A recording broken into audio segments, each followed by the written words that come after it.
પાટણની કરી લઈએ સાંતલપુર તાલુકામાં ધોધમાર વરસાદે મુશ્કેલીમાં વધારો કર્યો છે। ભારે વરસાદના કારણે ખેતરનો પાક પાણીમાં ગરકાવ થયો છે। ખેડૂતોનો પાક પાણીમાં ગરકાવ થતાં તેમની ચિંતામાં પણ વધારો થયો છે। ખેડૂતોએ મહામહેનતે કપાસ, ઘાસચારો, કઠોળ અને મગફળીનું કર્યું છે વાવેતર। ધોધમાર વરસાદે ખેડૂતોની મહેનત પર પાણી ફેરવી દીધું છે।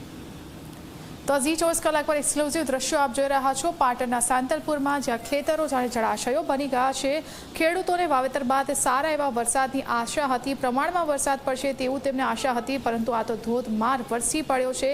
લાંબા વિરામ બાદ વરસાદ તો આવ્યો, પરંતુ આ વરસાદ ખેડૂતો માટે તારાજી લઈને આવ્યો છે।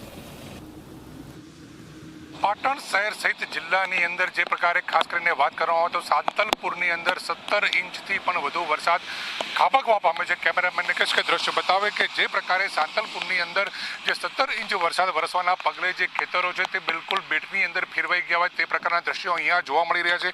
ખાસ કરીને વાત કરવામાં આવે તો સાંતલપુર પંથકની અંદર 10,000 હેક્ટરની અંદર કુલ વાવેતર થવા પામ્યું છે, જેમાં ખાસ કરીને કપાસ, ઘાસચારો, કઠોળ, મગફળી સહિતના પાકોનું ખેડૂતોએ ખેડ, ખાતર અને બિયારણ પાછળ મોટા ખર્ચા કરી અને વાવેતર કર્યું છે, પરંતુ જે પ્રકારે અનરાધાર વરસાદ સાંતલપુર પંથકની અંદર જે વર્ષો તેને લઈને સમગ્ર જે પાક છે તે પાણીની અંદર ગરકાવ થઈ જવા પામ્યો છે, ત્યારે ખેડ, ખાતર, બિયારણ પાછળ કરેલા ખર્ચા ખેડૂતોને માથે પડ્યા હોય તે પ્રકારની સ્થિતિ અહીંયા જોવા મળી રહી છે। ખાસ કરીને જિલ્લામાં વાવેતરના આંકડા પર નજર કરીએ તો જિલ્લામાં 1.5 લાખ જેટલું વાવેતર વિવિધ પાકોનું થવા પામ્યું છે, પરંતુ જે પ્રકારે વરસાદની આગાહી છે તેને લઈને હાલ તો જે પ્રકારે ખેડૂતો છે તે વિમાસણમાં મુકાઈ જવા પામે છે, તો બીજી તરફ જે પ્રકારે ખેડૂતોએ વાવેતર કર્યું છે તેને કેવી રીતે બચાવવું તેની હાલ તો તેઓ વિમાસણ પરિસ્થિતિમાં મુકાઈ જવા પામ્યા છે।